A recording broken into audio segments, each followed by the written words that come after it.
بیا د فرض او بیا د نفل زکه چې پای کې د سنت خبرم تیر شوی دا د تراویح باره کې چې تراویح دا سنت دی او بیا سنتو کې سنت مؤکده دي دا تاسو به بار بار اوریدلی مولوی صاحب په تفسیر سره ویلي وضاحت به خپل کړی دلته کې الله رب العزت فرمایي يسالونك عن الانفال اوس انفال د دې اصل معنا د نفل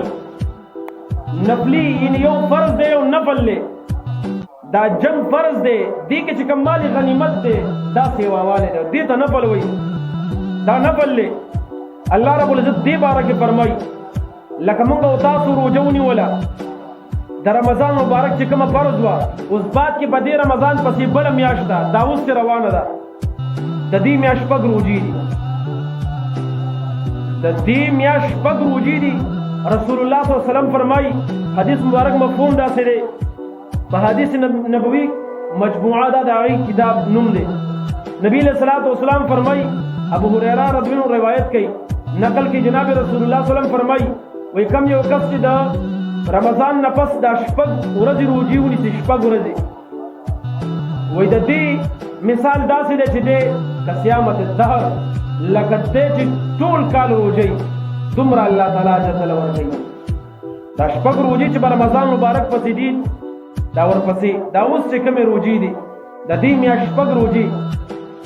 نو جناب رسول الله صلی الله علیه وسلم سو فرمایل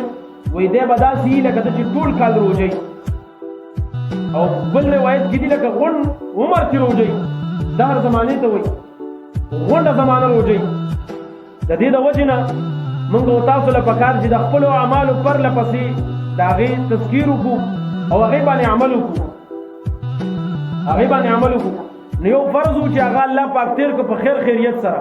پای کې الله رب العزت چاته بخنه کړي دا غ شکل او صورت سیرت لباس اخلاق معاشره کورنۍ بارانه زندگی ټول به بدلی چې الله بخنه نه کړي دا ټول شیزونه چې څنګه د رمضان مبارک نه مخکې رمضان مبارک نه پس هم دغ کوي اخلاق سیرت صورت لباس هر یو شیز به مخ شانتي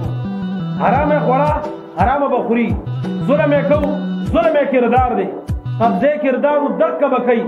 قتل او غارت دا کارو بس قتل بکای چې کوم ظلم داغو د رمضان مبارک نه پسند دغه کار دی نو پته لګي